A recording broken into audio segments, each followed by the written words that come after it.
faça pelo chat, porque o microfone tá bloqueado só com autorização da Ana, tá certo? A gravação já foi iniciada.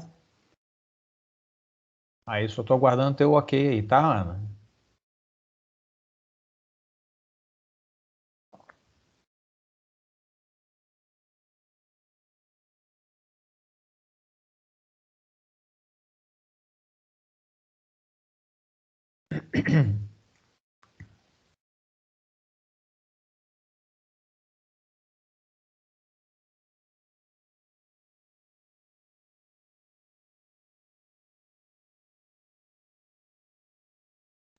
Tem mais alunos chegando aí, já vi que a Juliana chegou, o João, tem gente de outros campos, né? Maracanã, acho que Nova Iguaçu, sejam todos bem-vindos aí. Tem uma colega, acho que do Maracanã também.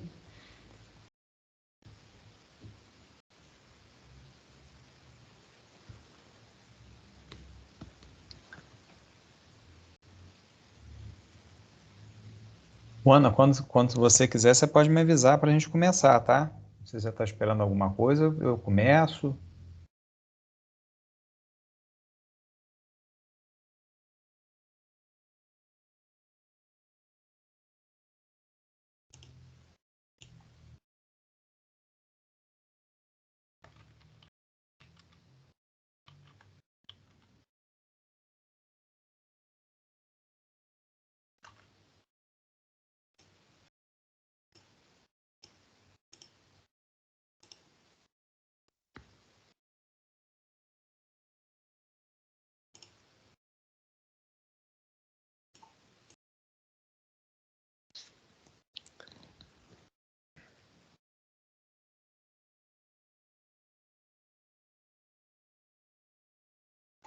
Bom, eu não sei se a Ana está me ouvindo direitinho, mas eu vou começar então, já uma vez que ela já botou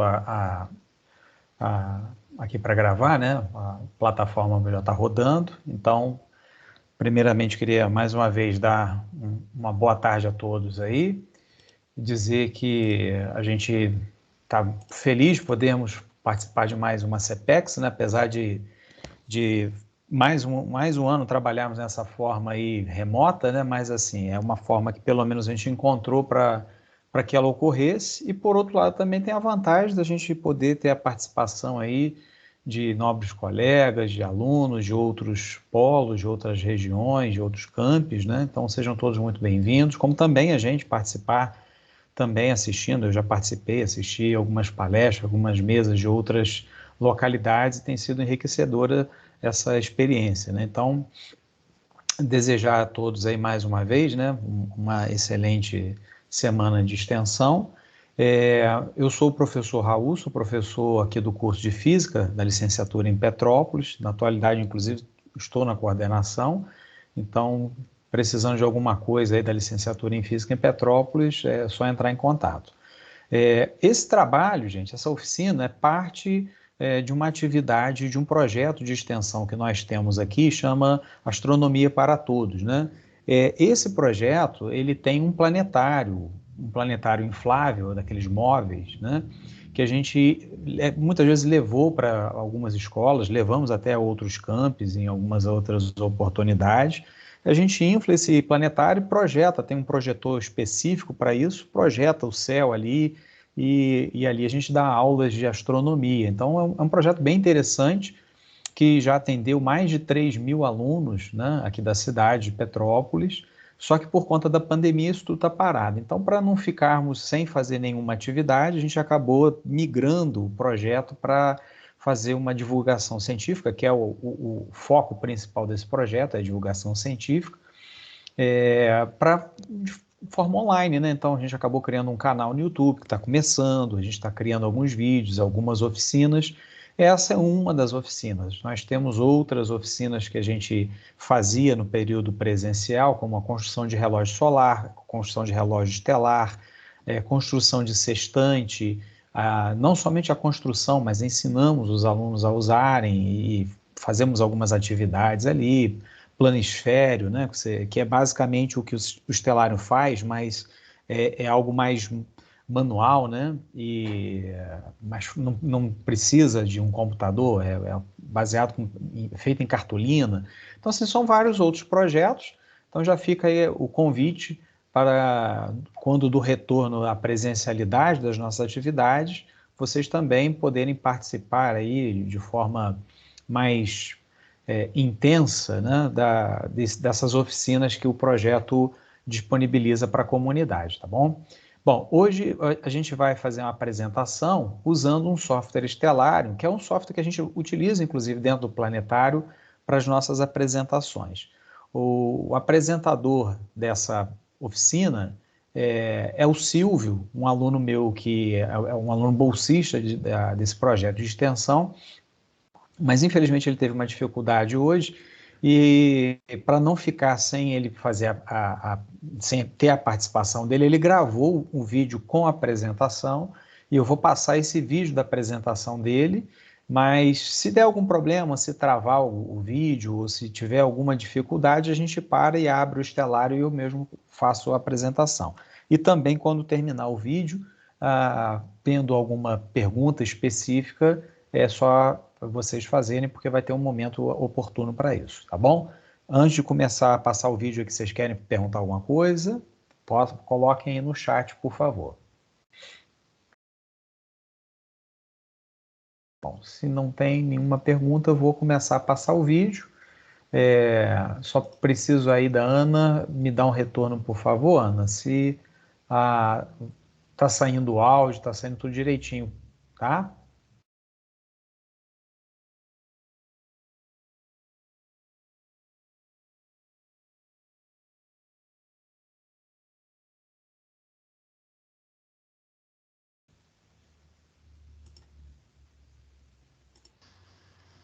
Olá pessoal, bem-vindos aqui ao software. Tá saindo, Ana? Tudo direitinho?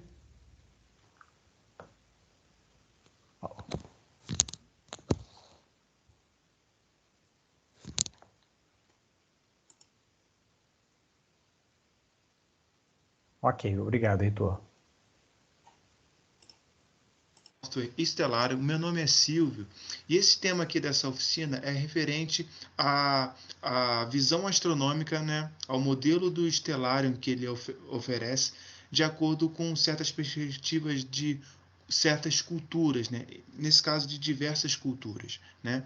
E nesse trabalho aqui em específico, eu vou estar demonstrando para vocês através do uso do Stellarium, né, que é basicamente um observatório virtual com o qual a gente tem acesso a várias perspectivas, várias formas e várias observações, né, de vários eventos, sejam eles de chuva de meteoros, observações de vários planetas, né?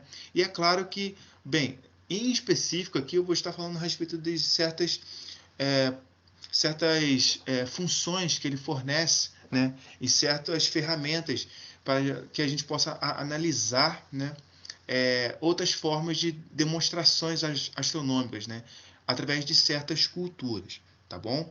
Então, primeiramente, eu venho agradecer, né, a essa oportunidade de estar passando um pouco desse conhecimento para vocês, né, e valendo lembrar que isso aqui é apenas um recorte do recorte que quando se envolve culturas, né, certas noções de históricos, né, étnico-históricos de culturas, sejam elas diversas ao longo da história, vale se lembrar que muitas delas ainda estão em refinamento.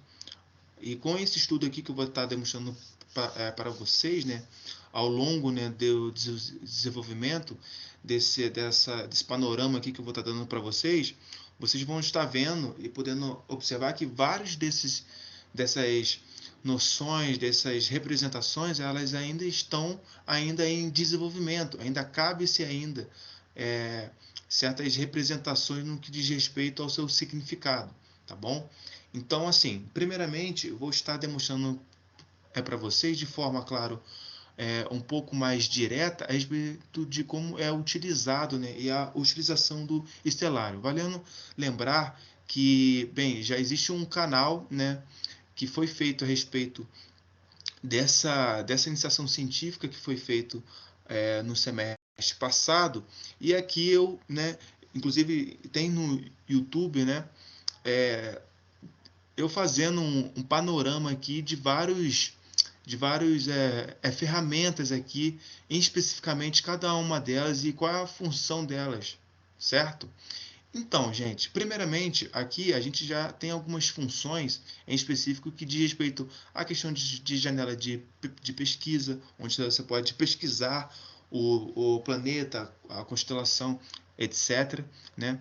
E bem, e aqui embaixo a gente tem algumas ferramentas, né, que envolvem a questão de linhas de constelações, certo? Onde a gente tem representado aqui todas essas linhas de constelações e no caso aqui os rótulos, que são os nomes delas, tá bom?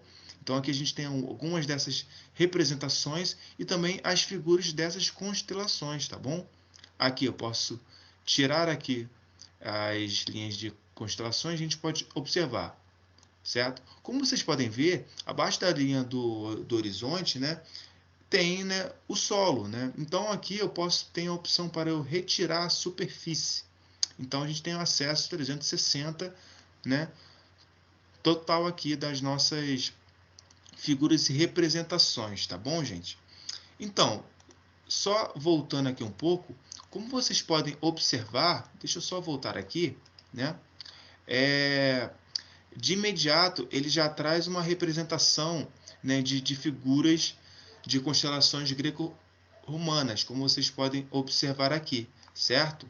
E bem, o título desse trabalho justamente ele é envolto através disso.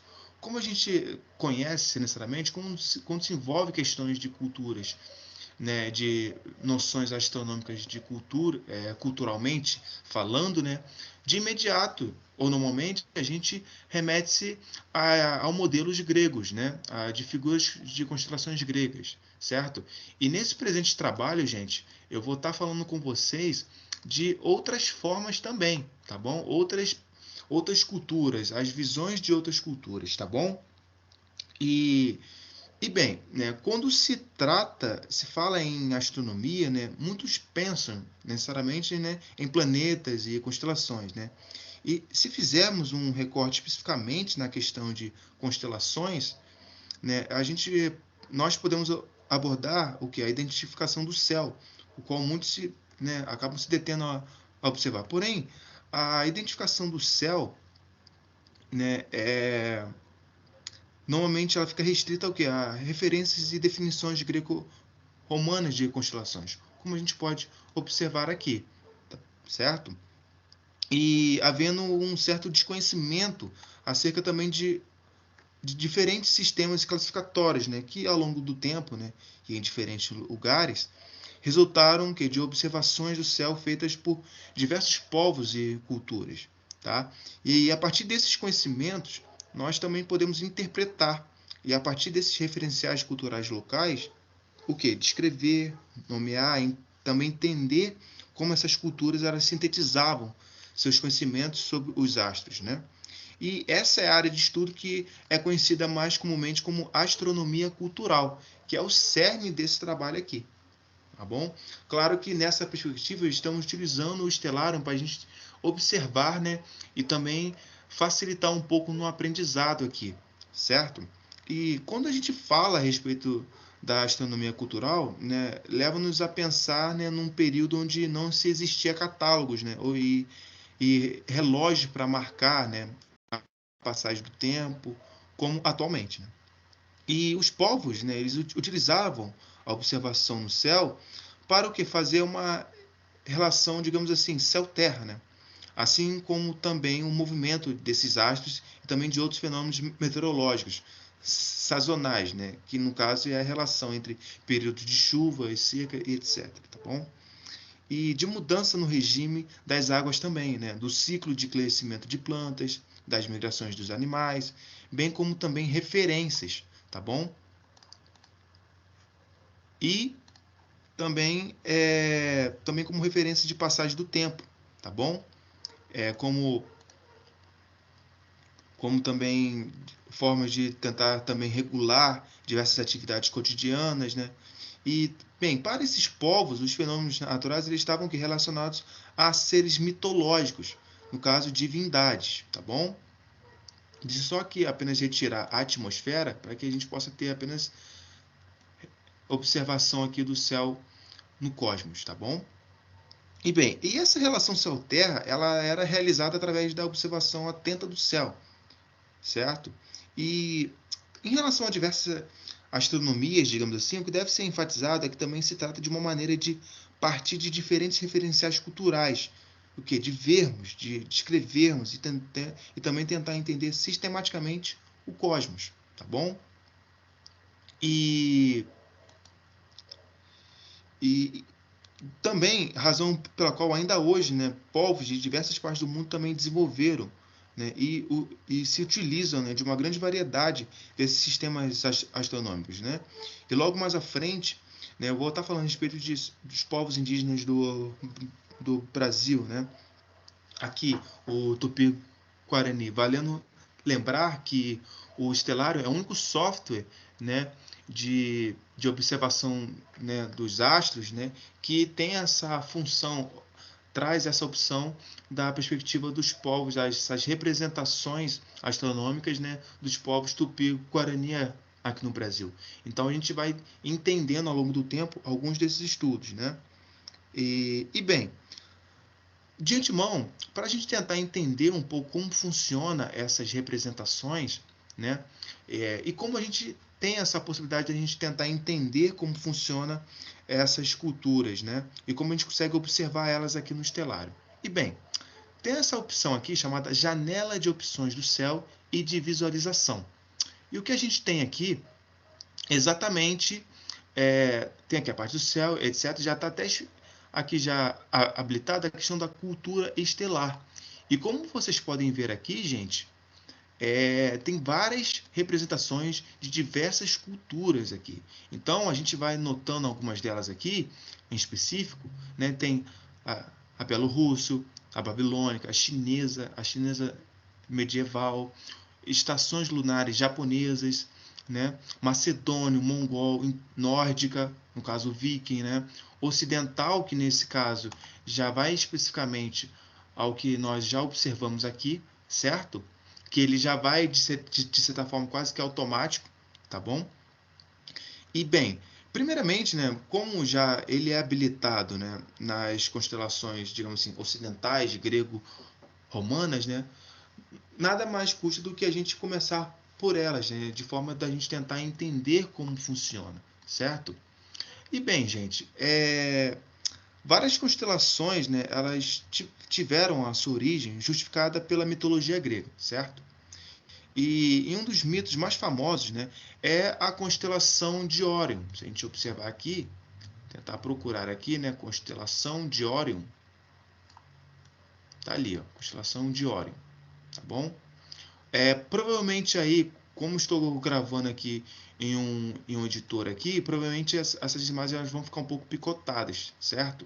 Então, falando, lembrar que, por favor, baixem esse software, tá bom? Ele é gratuito para que a experiência de vocês sejam mais assim, interessantes em relação a essa observação, certo, pessoal?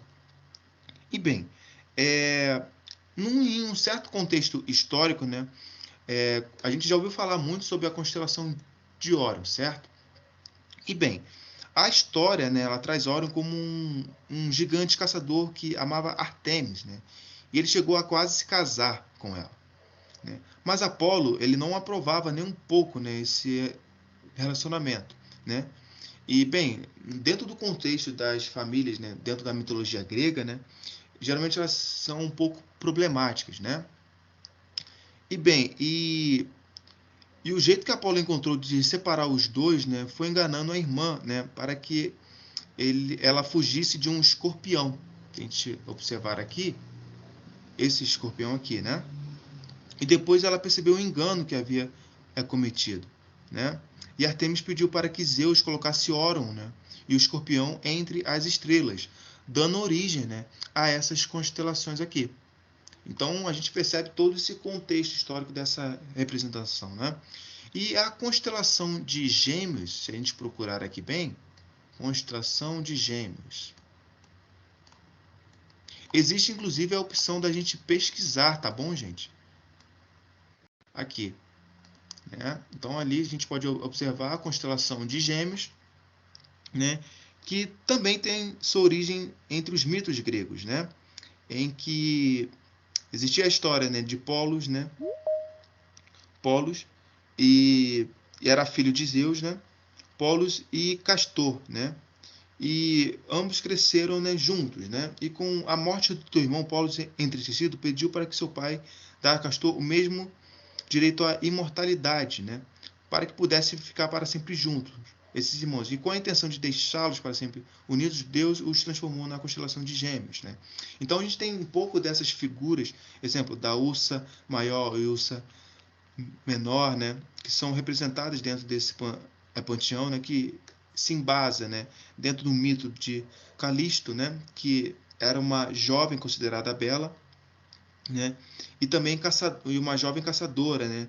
De feras que acabou despertando o interesse de Zeus, né? E resumidamente nessa história que envolve todo um contexto, né? Mitológico, é, de fato, né, Calisto, né, que foi transformada em urso por causa desses ciúmes, né? Obviamente, né, Hera a transformou nisso, né, devido a esse ciúme, esse interesse amoroso de Zeus, né? Então, Zeus ele interviu e transformou Calisto em uma constelação, né, chamada Ursa Maior e seu filho Arcas, né, que nesse caso veio provavelmente dessa relação entre ambos chamada Ursa Menor, colocando no céu para sempre ficarem juntos. Então é interessante um pouco dessa representação, né, dentro dessa cultura ocidental que se envolve, né, valendo lembrar que boa parte de outras culturas elas tinham mais desse cunho de representação que envolvia questões habituais do cotidiano, certo? Então, valendo lembrar, né, até anteriormente, quando eu estava falando sobre as outras culturas, vamos agora, em específico, né, falar sobre a cultura, vamos escolher aqui, né, as culturas, as estações, chamadas estações lunares japonesas, certo? Então, vamos aqui representá-la aqui. E é interessante, valendo lembrar, que aqui a gente tem algumas informações, certo? Em que ele nos ajuda aqui, até num conceito histórico, né? Alguns estão em inglês e outros em português, dando um pouco desse amparato a respeito dessas significações, certo? Então aqui a gente pode observar, né? A gente pode até representar algumas aqui delas, certo? Né? E, bem, a maioria das observações, né, astronômicas no Japão, até a restauração de Meiji, né, que estava intimamente ligada, né, a propósitos astrológicos, né, e para os antigos cartógrafos chineses e posteriores coreanos e japoneses, né, ele era representado por 4 estações, né, e 4 direções cardeais que são marcadas como 4 animais talismânicos, certo? E no caso, o dragão azul do leste, né, que representava a primavera, o pássaro vermelho do sul, que representava o verão, o tigre branco do oeste, que era o outono, e o genbu, que era a tartaruga preta do norte, que era o inverno, né? E correspondendo a cada um desses animais talismânicos, né, os palácios celestes, eles eram 7, né? Ou o que às vezes pode ser usado para determinar a posição do Sol e dos planetas, né? Bem como a Lua e seu número pode ou não estar relacionado, né? Agora, em determinação a, a esses dos animais talismânicos, né? Ou palácios, que também era conhecido, estelares associados, né? Bem, eles representavam alguns aspectos mais complexos, né, da astronomia asiática, né? E uma aparente anomalia, né, é o fato de que o caminho posicional real do Sol, como a gente pode observar aqui, né, ele, por assim dizer, né,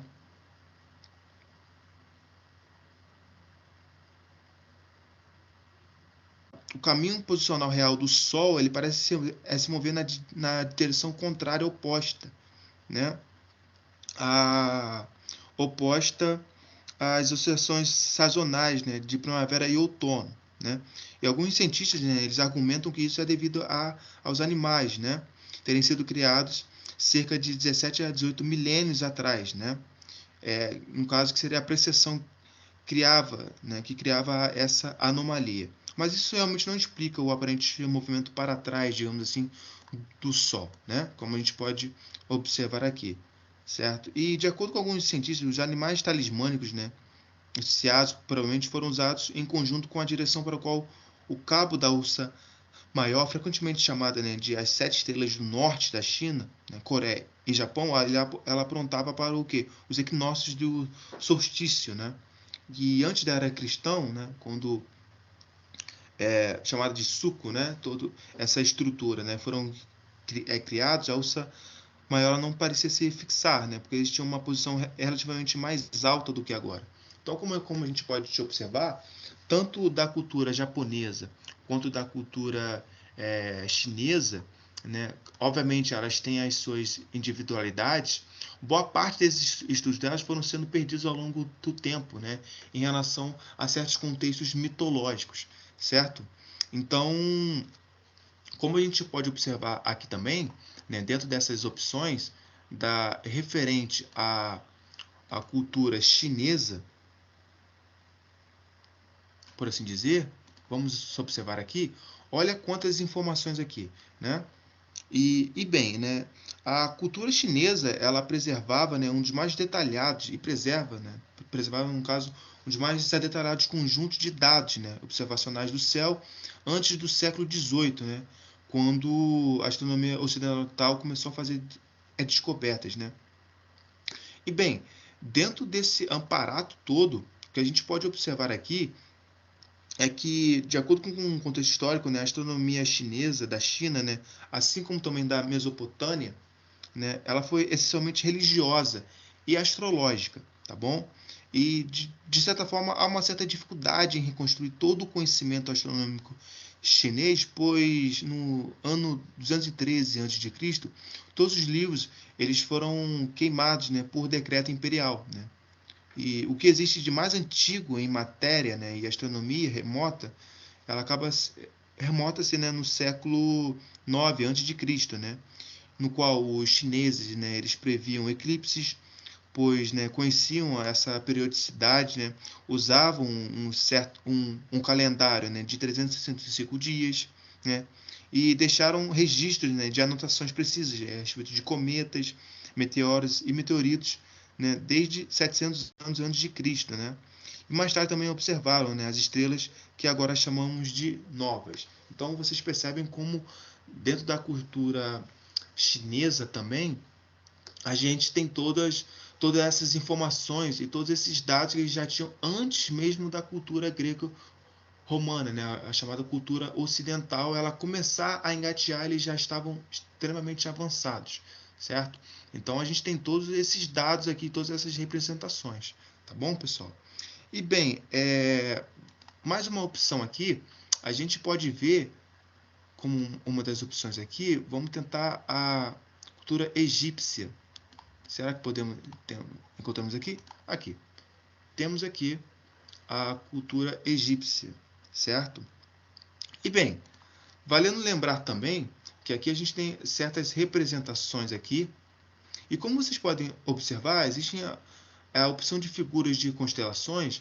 No modelo ocidental, a gente já tem até as figuras, né? As representações em figuras. Porém, aqui a gente não tem essa informação, né? A gente não tem essa representação, o que é muito importante também, porque aqui, através desses dados, a gente também consegue ver certas limitações que o software estelário ele fornece, tá bom? Mas vale lembrar que ele também, né, visto que é um software, que ele tem todas essas informações, é uma questão quase que ínfima, comparado a todos esses dados que ele fornece. Porém, é um detalhe interessante que a gente consegue observar, né, essa ausência dessas representações dessas figuras, certo? E bem, dentro da astronomia egípcia, né, a gente pode observar aqui algumas constelações e é importante, primeiramente, registrar, né, o papel desempenhado pelo Egito, né, tanto na difusão das ideias e conhecimento mesopotâmicos, certo? E foi por intermédio dos egípcios, né, que os astrólogos, né, e os astrônomos babilônicos, eles chegaram ao Ocidente. Então você percebe a influência disso, né? Tanto é que a astronomia egípcia, contudo, ela era bastante rudimentar, pois o quê? A economia egípcia ela era essencialmente agrícola e regida pelas enchentes do Nilo. Foi por esse motivo que o ritmo de sua vida estava relacionado ao quê? Apenas ao Sol, né? Basicamente era o deus principal da cultura egípcia. Tanto é que em alguns dados antigos, informações, né, existiam alguns astrônomos desde a época do Egito há mais de 3.000 anos atrás ou mais, né, aproximadamente, já utilizavam o Sol como centro, digamos assim, do universo, o centro do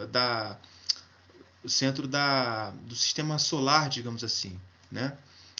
Diferente do modelo que até então, né, antes de Galileu, etc., todas essas figuras provarem, né, que de fato o céu não era o centro, diferente de outras culturas. Mas vale se lembrar que essa representação dele, que nós girávamos em torno do Sol e não ao contrário, não necessariamente ela tinha uma base estritamente científica, uma base assim de observação, né? Uma base de certos dados científicos, de observações. Isso se atrela exatamente ao deus, né, Amun-Ra, que é o deus Sol, né? Então, na figura deles, a representação que o Sol era o centro e nós movíamos em direção ao Sol era essa centralização, né? E toda essa representação que o povo, né, a cultura, a Terra, ela girava em torno através desse do Sol, né? No caso do deus Amun-Ra, certo? Então é interessante a gente observar um pouco dessas representações, valendo lembrar também que, de certa forma, existe também a cultura asteca, né? Que aqui a gente também consegue observar algumas dessas informações, algumas informações, digamos assim, um pouco mais consistentes, certo? Então aqui a gente tem, né, alguns desses dados referentes à cultura asteca, tá, certo? E aqui a gente consegue, de certa forma, olha que interessante, a gente consegue também aqui a representação, né, tanto em linhas de constelações quanto rótulos de constelações e também, olha que interessante, também das figuras de constelações, certo? Então aqui a gente tem alguns desses dados aqui que a gente pode observar, né? E bem, para a gente tentar entender um pouquinho a respeito de como era a cultura asteca, né? Para os antigos astecas, né, o conhecimento dos céus noturnos e do movimento das estrelas, ela tinha uma grande importância, né, para os seus calendários, né, e também para a medição, tanto dos ciclos agrícolas quanto dos ciclos sagrados. Entretanto, né, grande parte desse conhecimento ela foi perdida como consequência da conquista espanhola, né, ocorrida na América Central continental no século XVI. Tá bom? E, bem, os elementos da cultura asteca, tais como a cultura, a economia e a ciência, elas estão preservados nas chamadas charocilas, né? Charocilos, perdão, né? Que é a palavra oriunda do antigo termo natli, que significa escrita com desenhos. E esses triaclículos, né? Eles eram guardados no Amoxcali, né? Que era em que amante, né? Amarte, né? Significa livros e Kali significa casa. Mais tarde, né? Eles se tornariam conhecidos, né? Como códices, uma palavra que proveio, né? Do termo latino codex, que significa o quê? Livro escrito. Então é interessante a gente ver até certos contextos de origem de certas palavras que são oriundas também, né, através de modelos de desenvolvimento de conhecimentos que envolve também a questão da astronomia, certo? Então a gente percebe o impacto dela e a importância dela, né? E bem, voltando, após a conquista espanhola, né, realizada durante o século XVI, né, muitos desses códices, né, pré-hispânicos foram destruídos. Né? Sua principal característica era o quê? Serem desenhados em vários materiais diferentes, né? Como na pele de animais, né? No papel amate, né? Ou tecido de algodão. E eles não continham texto, né? Apenas pictogramas ou grifos. Né? No entanto, né, o acervo de costumes mesoamericanos, né, persistiu, né, e antes da conquista espanhola, né, graças, né, ao esforço de alguns índios nativos, de alguns padres espanhóis, esses códices, né, esses livros antigos, livros escritos, né, eles são conhecidos como códices coloniais, certo? E bem, e neles, né, há uma mudança de maneira de desenhar, certo? E devido a essas novas técnicas pictóricas, né, aos novos materiais importados da Europa e também devido à incorporação do texto, que também é descrito em espanhol, né? E, bem, valendo lembrar, gente, que, infelizmente, o conhecimento astronômico asteca contido nos códices restantes é muito pequeno. Né? Tanto é que a gente pode observar aqui poucas representações, certo? E bem, a imagem seguinte, né, que a gente vai estar descrevendo aqui, né, algumas dessas aqui é uma das poucas figuras que mencionam, né, algumas dessas constelações, né? E assim sendo aqui, eu vou estar basicamente aqui dando prioridade em si aqui, né, a pelo menos duas representações aqui, certo? Duas representações de certas figuras estelares astecas, né? Aqui no estelário, né? Aqui a gente tem, se a gente procurar aqui, temos vamos procurar aqui, temos o Mamazuati, né? Mamazuati. A gente pesquisar aqui ele, vamos procurar ele aqui. Né? Aqui, esse cara aqui. Mamazuati, ou o Novo Fogo, né? E bem, os antigos astecas, né, eles identificaram, né, o cinturão de Órion como Mamazuati, né? Então é interessante um pouco dessa representação, né? E ele representava, né, as, as várias maneiras, né, usadas para acender o fogo, né, novo, né, na comemoração celebrada a cada 52 anos, né, pelos mexicas, né? E pelos seus vizinhos, né? No caso, pelos astecas e pelos seus vizinhos, né? Chamada de Taxan Mavat, né? Que significava ligação dos anos, né? E coincidia com o início do ano novo, denominado Shadzidzin, que é um termo um pouco bem específico, tá bom, gente? Então peço desculpa por não saber a pronúncia em específico. E também temos uma outra representação da chamada Chankisli, tá bom? Que vamos procurar ela aqui, Chankisli, chamado ou o mercado, né? Que é o quê? Que nada mais é que um grupo de estrelas, né? Que nós conhecemos, né? Como Pirábides simbolizava, né? Como Pirábides, né, simbolizava, né? Para os mexicanos, né? Que significava o quê? Mercado, né? Que é um conglomerado, né, de estrelas ali, que talvez por causa da multidão que nele se reúne, digamos assim, né, ele geralmente é representado por uma ou duas pessoas, né, no mercado, né, dentro de um círculo. Então é um pouco interessante, né, a gente vê um pouco até do contextos e representação de certas palavras, de certas culturas, tudo isso através da astronomia, né, que se representa mercado. Certo, gente? E bem, né, para a gente tentar entender um pouco mais, entender especificamente, né, um dos pontos mais principais que eu gostaria de estar abordando aqui com vocês é a respeito da nossa própria cultura, da cultura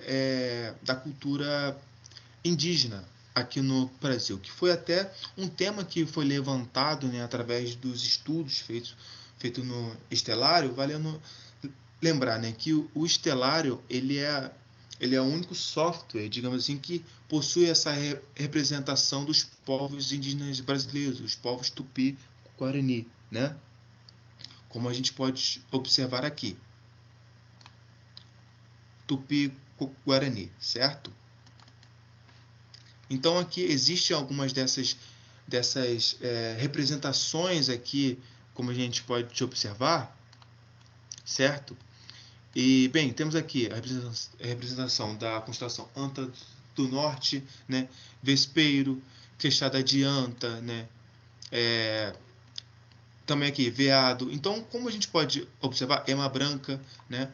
É interessante que boa parte, ou se não, o principal fator que envolve a noção astronômica de certas culturas, elas são muito representadas através da perspectiva com qual seus povos eles tinham, né, que eles utilizavam como figuras representativas, né, do céu, modelos com qual representava o cotidiano deles. Então, o que a gente pode entender aqui? Que a boa parte dessas culturas, dessas representações, digamos assim, dessas culturas astronômicas, desses povos, ela é estritamente envolvida no seu meio, através do quê? Da sua fauna, da sua flora, né? E que envolve também figuras também de acordo com as mitologias que são específicas, né? E são particulares daqueles povos. Então, como a gente pode observar aqui, né, temos um pouco dessa representação, né, de certos animais que envolve o meio pelo qual representava, né, o cotidiano dos povos tupi-guarani. E nesse presente trabalho eu quero tentar trazer um pouco aqui a influência disso e a importância disso, né? Valendo lembrar que, apesar de que hoje em dia, né, pensarmos que a observação direta do céu não nos traz nenhum tipo de benefício, né, de imediato, né, em todas essas culturas, né, elas eram motivo de sobrevivência. Por quê? Elas eram atreladas exatamente ao qual era o melhor período de plantações, o período de cheias, quando se envolvia, né, a observação da Lua. Então, eles começaram a observar e tentar ter essas relações, né? Começar a achar essas relações em que a posição do Sol, a posição da Lua, em certos períodos do ano, elas tinham certas representações e tinham certos impactos que influenciava na própria colheita, né? Influenciava no melhor momento de plantio, no melhor momento de irrigação, no momento em que podia ser desenvolvido técnicas, né, e colheitas e plantio de certas especiarias, de certos alimentos, né, ao longo do ano, né? Então eles foram vendo essas relações, né? E não é diferente dos povos indígenas, né, que mesmo sem qualquer interação, né, muito antes, né, de ter a interação, né, dos povos europeus aqui, os povos tupi-guarani eles tinham a sua própria representação, né? E era através do quê? Do que a gente entende como as observações das estrelas, né? O Sol durante o dia, as estrelas durante a noite, né? Em que desde os tempos imemoriais, né? Tinha que se como o tempo marcar o tempo, né? E ver o que a respeito de o que quando cada estação do ano ela chegava. E assim, sabendo, né, como eu disse anteriormente, como se podia plantar alimentos, colheitas, né, quando o frio ele chegava, a época de chuva e etc. Então, esses são alguns dos exemplos, né? Isso parece um passado muito remoto, né? Mas se a gente olhar bem com um pouco de cuidado, né, para o cotidiano das tribos indígenas, né, vemos que para eles esse aspecto de cultura ainda é muito presente. Tanto é que os povos tupi-guarani, ao longo do tempo, existem várias vertentes de outras tribos, né, de outros povos indígenas. Então, por mais que seja muito escasso ainda esses trabalhos, que inclusive, né, valendo lembrar, caso tenham interesse, esse é um campo muito interessante e pouco explorado. Então é interessante, caso, né, algum de vocês tenham esse interesse um dia, de estar interagindo e tentar estudar na faculdade, etc., e fazer parte, né, de um grupo de pesquisa, né, é um trabalho novo, digamos assim, que no sentido de que o que ainda falta muitas informações ainda, né? Então é interessante a gente observar aqui essas interações aqui, todas essas peculiaridades que envolvem os próprios povos tupi-guarani. Então,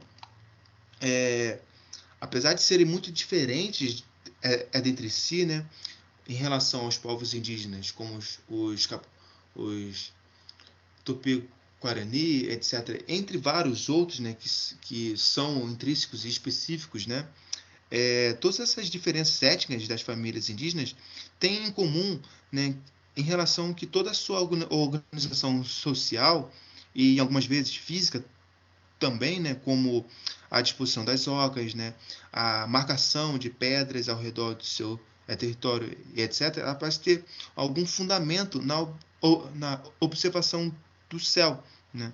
Assim, mesmo que você seja uma pessoa, digamos assim, perfeitamente à vontade, com certa visão de espaço, né, na chamada visão ocidental, e também em relação à questão de modelos ocidentais, tanto das suas mitologias, como eu falei no início, né, essa forma de pensar, essa forma de espaço, essa forma de distribuição, essa forma arquitetônica para os povos indígenas é extremamente diferente, né? E, mesmo que ambos estejam vendo as mesmas estrelas. Então é interessante ver como essa diferença entre esses povos, né? A diferença entre essas culturas, né? E uma das principais diferenças é que o céu dos indígenas ele não é apenas morada, né, dos seus deuses imortais, né? Apesar de também exercer essa função em algumas etnias, né? O céu deles também é uma reprodução do que, como disse anteriormente, eles vinham aqui na Terra, né? Então ele está cheio de o quê? De animais aqui e também de plantas, né, que habitavam os seus territórios, né? E no caso de histórias, né, que ensinavam, né, as crianças, né, ensinam as crianças de suas tribos, né? E então a noção deles é que a Terra é nada mais também que um espelho do céu. E a maior prova disso, né, são as constelações que eles enxergam, né? No caso, a constelação Anta, né, a constelação Ema, né, as palmeiras, as cobras e seus espinhos imortais, né, digamos assim.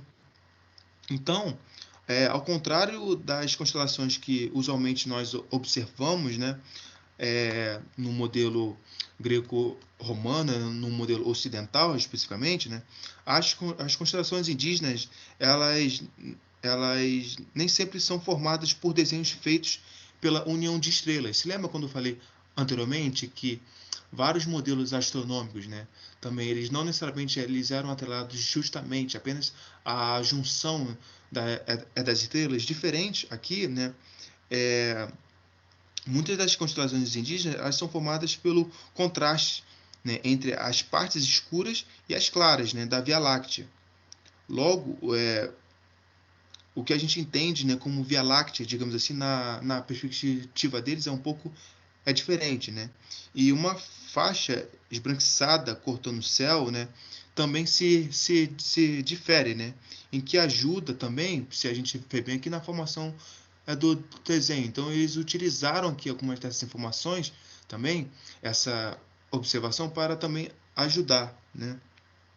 E bem, que ajudava na formação do desenho, inclusive também, né, na junção dessas áreas de contraste, né, com essas estrelas, tanto da parte escura quanto da parte mais clara, né?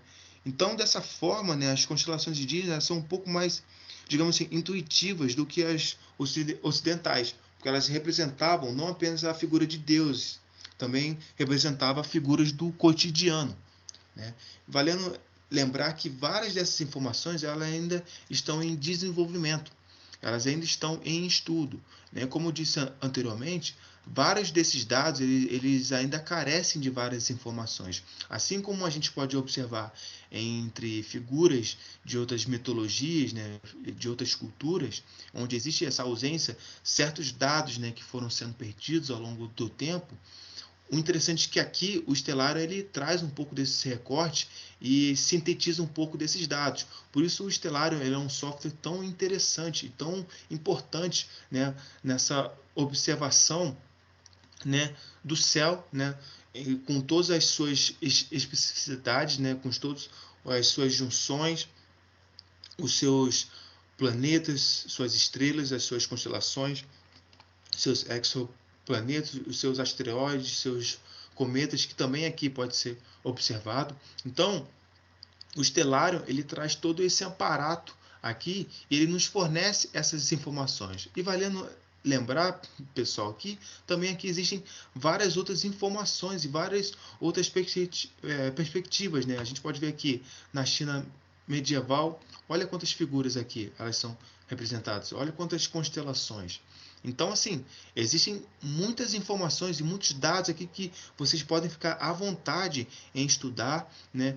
Você que tem esse interesse a respeito da astronomia, né? E se interessar por culturas no modelo culturas astronômicas, também a gente tem também aqui no modelo nórdico, né? Ou viking, né? Onde aqui existem certas representações aqui, né? Que envolve todo um contexto também histórico, né? Então, assim, a gente pode observar aqui todas essas representações, né, ao longo da história e que o Stellarium ele te dá algumas dessas informações, certo? E bem, né, esse presente trabalho ele tem como foco um pouco desse panorama, tá, desses estudos, certo? A respeito da cultura estelar, né? Na visão de certos povos, certas culturas indígenas. Então, como vocês podem ver, não são informações informações assim concretas, digamos assim, completas. Então, com o advento, né, com o avanço científico, com o avanço de cada vez mais análises históricas, né, desses povos, aos poucos tem sido cada vez mais construído e sintetizado, né, todas essas perspectivas históricas, né, de todos esses povos. Alguns são mais difíceis que outros, então por isso que é interessante, né, a gente pode ver inclusive aqui na própria cultura, né, dos povos tupi-guarani, há certas ausências de algumas informações que ali a gente viu algumas, né? Porém, existem muitos outros dados. Se a gente fosse especificar, né, ao longo de outros povos indígenas aqui no Brasil, esses dados eles são realmente riquíssimos, né? E que, inclusive, carece também de informação e de dados. Então, valendo lembrar aí que é um bom trabalho de pesquisa, né? Porque várias dessas representações também elas são envoltas da própria cultura do povo, da própria cultura, inclusive moral do povo. Então, existem várias noções e figuras mitológicas de misticismo também desses povos que envolve também e norteiam todas as características que envolve a questão ética, a questão moral desses povos. Então, a partir do estelário, ele nos dá um pouco desse panorama em relação a essas observações, inclusive ele te dá alguns dados, inclusive materiais de pesquisa que você pode estar realizando. Então, aqui a gente entende um pouco toda essa importância do estelário, né? E valendo lembrar, pessoal, que ele está aí aberto para quem estiver interessado em observar, né, o céu à noite, né, observar dentre não apenas na cultura ocidental, em si o céu à noite, né, o cosmos, né, em outras perspectivas, né, de outros povos, ele está aí aberto. Então a gente vê aí toda essa praticidade desse software. Certo, pessoal? E bem, pessoal, eu agradeço a oportunidade de estar passando um pouco desse conteúdo para vocês, tá bom? Um pouco desse panorama a respeito disso, tá bom? Valendo lembrar que como são muitos dados e muitas informações, eu me ative um pouco a certas representações. Então, se for interessante é para vocês. E se atiçou um pouco a curiosidade de vocês, existem muitos dados ainda que fazem parte, tanto dessas culturas que foram faladas aqui, e muito mais ainda das que ainda não foram citadas, em que ao longo mais à frente, né, vocês gostando e se interessando e tiver baixado aí o Estelário no computador de vocês, vocês vão estar tendo um pouco mais dessa interação. Certo, pessoal? Muito obrigado e até a próxima. Tchau, tchau.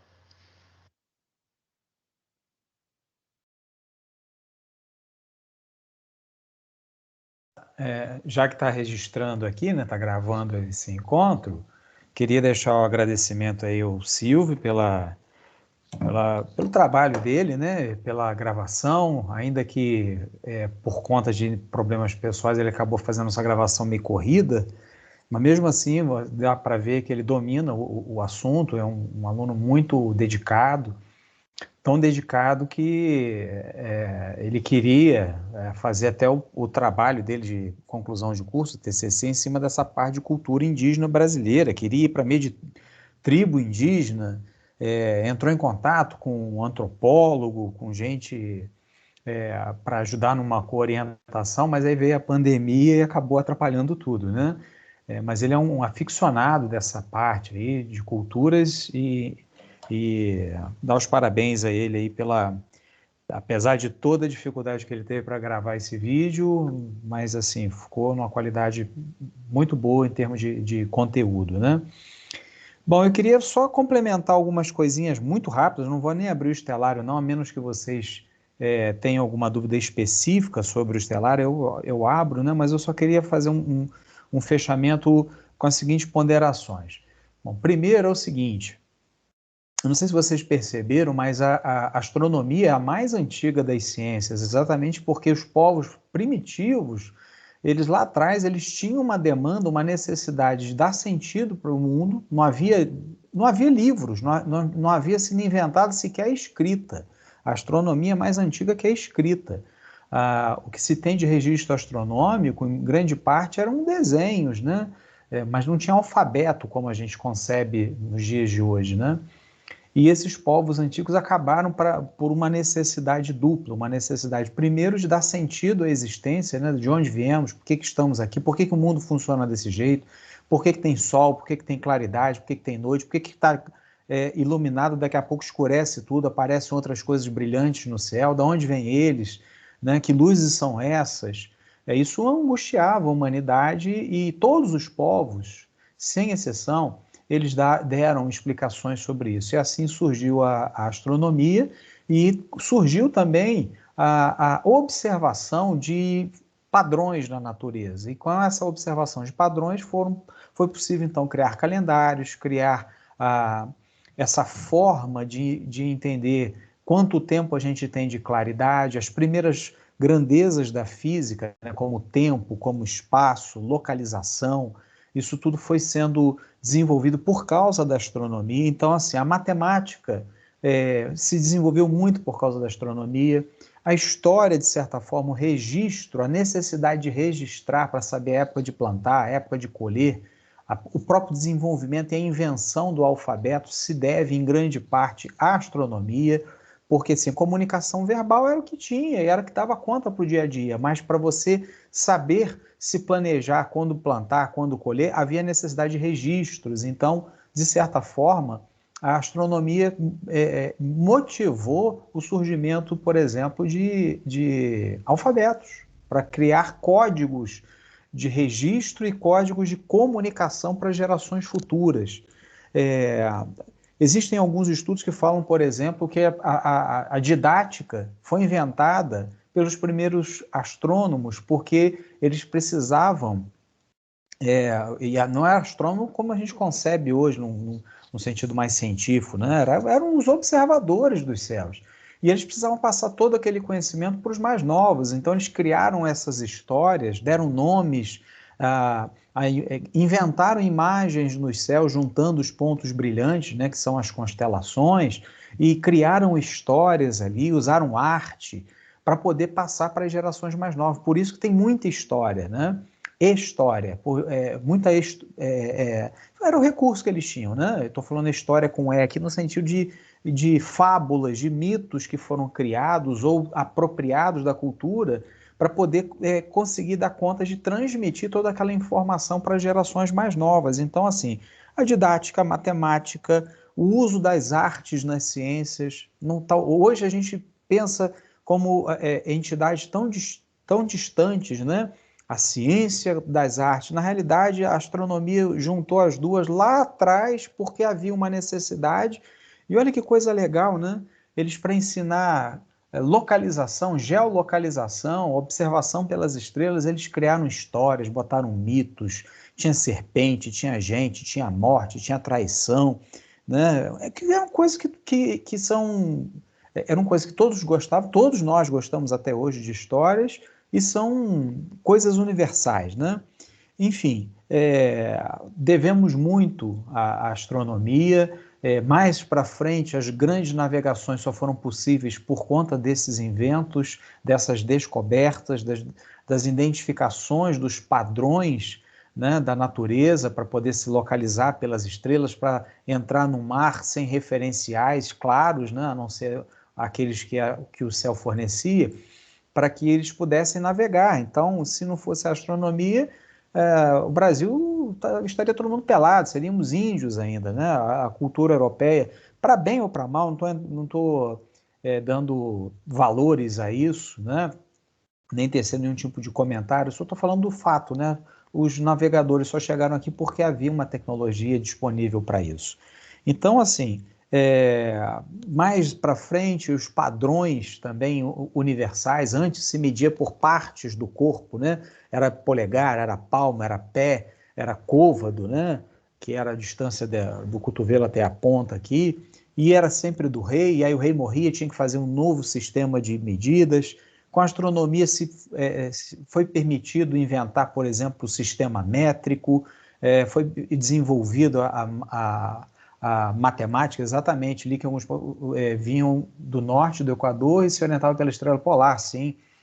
Do hemisfério norte para cima, eles utilizam a estrela polar. Hemisfério sul para baixo, o cruzeiro do sul. Então, assim, a astronomia é de uma fundamental importância. Às vezes, no dia de hoje, tão corrido, tão high-tech, a gente não percebe que, sem o desenvolvimento e sem as descobertas e as padronizações identificadas pela astronomia, talvez a humanidade não tivesse chegado até hoje, porque foi ela que garantiu a criação dos calendários e, com isso, os plantios, e o homem não morreu de fome no caminho da história aí, tá certo? Então, só um complementar, um finalizar dessa parte aí dessa oficina. Fica mais uma vez o convite para vocês, de vocês querendo conhecer um pouco mais, entre em contato conosco. Eu sou professor da disciplina de Introdução à Astronomia, no curso de Física. Não sei se é possível alunos de outros cursos fazerem essa disciplina. Pergunte aí no seu campo, né? Na sua unidade, como é que seria possível isso. Mas a gente está aberto, quem sabe, para dar outras palestras, mesmo sem ser na semana de extensão. E quando voltar à presencialidade, quem sabe a gente não leva o planetário aí na sua unidade. Tá bom? Vou abrir aqui para perguntas e agradeço a todos aí mais uma vez.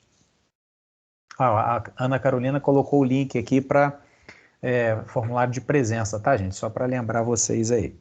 Alguma pergunta? É só levantar a mão que a Ana Carolina abre o microfone, ou então você pode escrever direto no chat.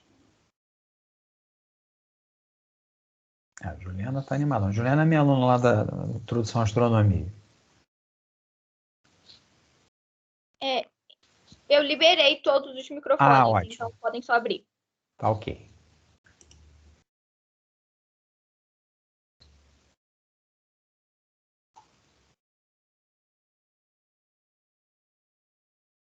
Alguma pergunta, gente?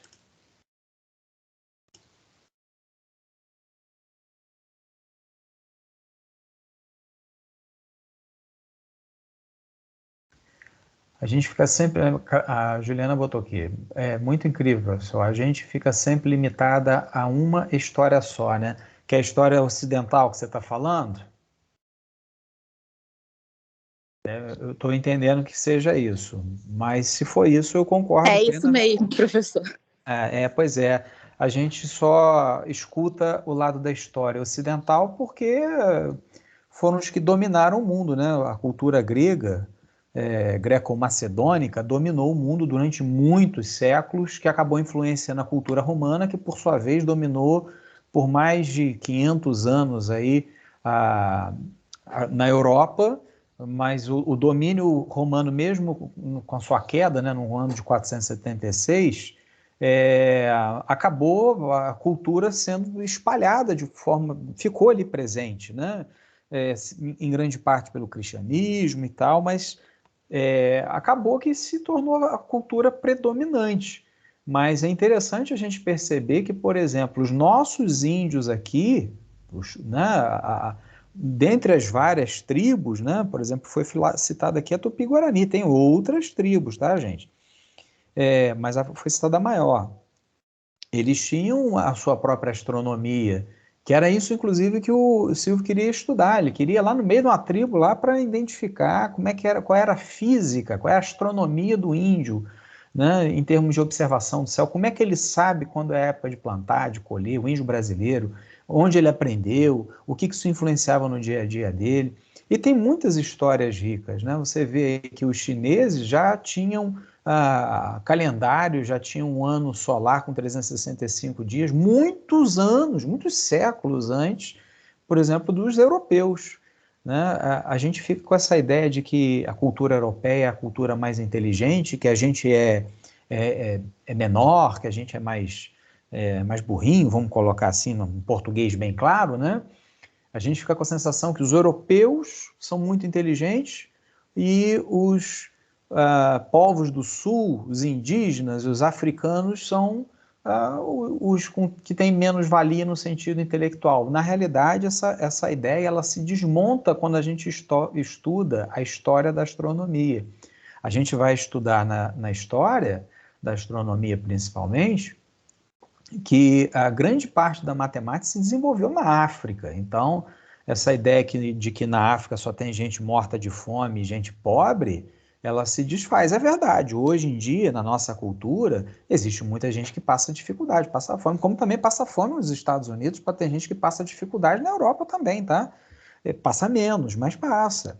Agora, a África foi de grande valia, ajudou a desenvolver muitíssimo do que a gente tem como cultura, que a gente conhece como cultura europeia, mas na realidade foi uma apropriação, de certa forma, da cultura africana, principalmente do norte da África. Haviam grandes pensadores ali no norte da África, que influenciaram os nossos dias, influenciam até hoje, né? Principalmente na parte de matemática, na parte de filosofia, na parte de teologia. Só para começar, a biblioteca mais importante do mundo antigo ficava na África, na Alexandria, ficava lá em cima no norte da África, e Alexandre só deu nome para aquela cidade de Alexandre em sua própria homenagem, porque já era uma cidade importante, tá? Não era uma cidade qualquer, já era grande, e ele foi lá e botou o nome dele depois, né? Mas enfim, concordo com a Juliana, né? A gente só conhece uma história. A gente não. Os alunos que fazem essa disciplina de introdução à astronomia acabam tendo algum contato, pelo menos, com essa outra parte da história, né? Mais alguma pergunta, alguma colocação? Professor, Pois não. eu queria perguntar se tem alguma coisa a ver com a astronomia, a observação das estrelas, tem alguma coisa a ver com o fato que você mencionou que os calendários vieram da astronomia. Sim. Então, tem alguma coisa a ver com o fato do calendário maia, que muitos falavam que o calendário maia terminava em 2012, isso teria alguma coisa a ver? Então, o calendário maia, de fato, ele tem um término em 2012, mas aí Hollywood que se deu ao luxo de fazer filmes catastróficos, tá? O que o calendário maia fala, na época, em 2012, eu dando aula de astronomia, já sou professor há bastante tempo, dá para perceber, né? Então, em 2012, eu mostrei o que eles estavam prevendo lá na época deles, para você ter uma ideia do conhecimento astronômico deles. Eles sabiam, com 600 anos de antecedência, que no ano de 2012 haveria um alinhamento de planetas parecido com o alinhamento que eles estavam tendo naquela época. E naquela época que houve aquele alinhamento, aconteceram muitos desastres naturais lá. Então eles associaram o seguinte, aquele alinhamento é um período onde coisas acontecem para dar um fim, mas não é um fim, não é um término de vez, na realidade é um fim de um ciclo, é um término para começar de novo alguma outra fase, alguma outra era, entendeu? Então, para os maias falar, não, 2012 vai ter uma coisa parecida, porque vai ser o momento em que vai se realinhar da mesma forma. E com esse realinhamento é possível que aconteçam grandes desastres para, né, bagunçar tudo para começar de novo, né? Então, a ideia do calendário maia era essa, não era uma destruição total, apocalíptico, não, tá certo? E mesmo usando a palavra apocalíptico aqui, mesmo no Apocalipse da Bíblia, não é um fim derradeiro, é um fim para um início de uma nova etapa. Então, os povos antigos, quando falavam de fim, eles sempre falavam de fim de um contexto, um fim de uma era, um fim de uma forma de pensar, de conceber, para começar uma nova, tá certo? Não sei se eu consegui te responder, Cauã. Espero que sim. Conseguiu sim, obrigado. Nada. O Alan está perguntando aqui se eu vou participar de mais alguma oficina na CEPEX. Não, o Alan, infelizmente eu só tive tempo de fazer 2 propostas, né? Mas obrigado aí pelo teu carinho, que você gostou da oficina de ontem, gostou de hoje, obrigado. Quem sabe no próximo ano a gente faça mais aí palestras, né? E quem sabe até com a tua participação aí ajudando, né?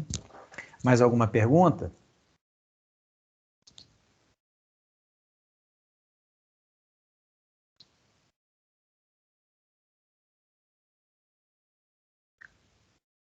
Bom, se ninguém tem mais nenhuma pergunta, deixo aqui meus agradecimentos mais uma vez ao Silvio, à Ana Carolina aí pelo apoio, pelo suporte, tá, Ana? Muito obrigado.